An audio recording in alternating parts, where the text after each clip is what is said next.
Ouais, c'est ça. Ah, bonjour à tous. Vous en voulez encore, je le sens. Ok, bon allez, cette fois, je vous parle de la préemption. Allez, c'est parti. Donc, la préemption, ou plus scientifiquement appelée la déclaration d'intention mais non pas alien, aliéné. Ceci dit, très sympa la veste, je trouve ça très saillant ce petit jeu de moutarde. Aliéné, donc, qui vient du terme aliénation, est un terme juridique qui se rapporte au transfert de propriété.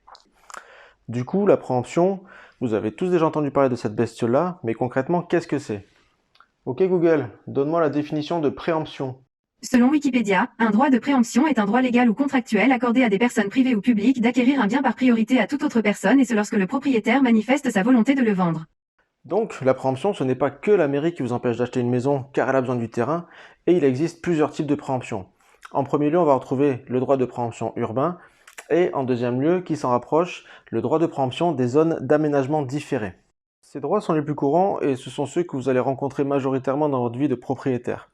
Ils vont concerner les projets d'intérêt public, comme par exemple la construction de logements sociaux, la construction d'un parking, ou ne serait-ce que pour élargir une route dans la ville via l'achat de biens immobiliers mis à la vente ou de zones non aménagées, des terrains clairement identifiés à l'avance par la mairie.